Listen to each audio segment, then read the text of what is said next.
வணக்கம். நான் ஜெயலக்ஷ்மி கிருஷ்ணமூர்த்தி. நான் முகப்பேர்லேருந்து வந்திருக்கேன்.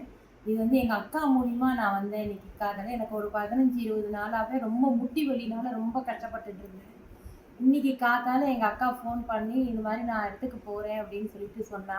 அதுக்கப்புறம் அவ இங்க வந்து பேசிட்டு எனக்கு ஃபோன் பண்ணி, "நீ வர முடியுமா?" அப்படின்னா. சரின்னு ஆட்டோ வச்சுட்டு நான் நேரா இங்க வந்தேன். வந்த உடனே அவங்க மேமோட பேசினேன். எனக்கு ரொம்ப ஒரு மாரி எமோஷனலா கனெக்ட் ஆச்சு. அதுக்கப்புறம் நான் வந்து அவங்க சொன்னாங்க, "கொஞ்ச நேரம் தியானம் பண்ணலாம்" அப்படின்னு சொல்லிட்டு சொன்னாங்க. சரின்னு தியானம் பண்ண ஆரம்பிச்சோம். கண்ண மூடிட்டு தியானம் பண்ண ஆரம்பிச்ச உடனே எனக்கு முதல்ல பாபா தான் முதல்ல கண்ணுக்கு தெரிஞ்சார். ஒரு செகண்ட்ல குழந்தை முருகன் வந்து வேலியும் வச்சுட்டு, மயில் தொகைய வச்சுட்டு அவர் வந்து என்ன கூப்பிடுறாரு. அவர் பின்னாலேயே நான் போயிட்டு இருக்கேன். எனக்கு என்ன என்ன நடக்குதுன்னு தெரியல. ஆனா அவர் குழந்தை ரூபத்துல இருக்கனால அவர் பின்னாலேயே அவர் ஓட ஓட அவர் பின்னாலேயே நானும் போயிட்டே இருந்தேன். கொஞ்ச நேரம் கழிச்சு பார்த்தீங்கன்னா, எனக்கு நெத்திக்கிட்ட குர்ருன்னு ஒரு மாரி வைப்ரன்ட்டா தெரிஞ்சுது. ஆனா அது என்னன்னு தெரியல. அதுக்கப்புறம் எனக்கு பார்த்தீங்கன்னா, கொஞ்சம் கனமா இருக்கிற மாரி இருந்தது. அப்புறம் கொஞ்சம் படபடன்னு நான் அப்படியே உட்காந்துட்டு இருந்தேன். அதுக்கப்புறம் கொஞ்சம் நார்மல் ஆயிட்டேன்.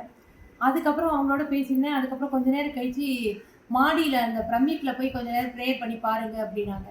அங்க போய் என்னால மாடி எப்படி ஏறினேன்னு எனக்கே தெரியல. அது வந்து தியானத்தோட பவரா என்னன்னு தெரியாது. என்ன டாக்டர்ஸ் வந்து ஸ்டெப்ஸே ஏறக்கூடாதுன்னு சொன்னாங்க. ஆனா நான் 2 மாடிப்படி அவங்க வீட்ல மாடி ஏறியிருக்கேன். ஆனா எனக்கு வலி தெரியல. என்ன எனர்ஜி எனக்கு எப்படி கடவுள் குடுத்துருக்காருன்னு தெரியல.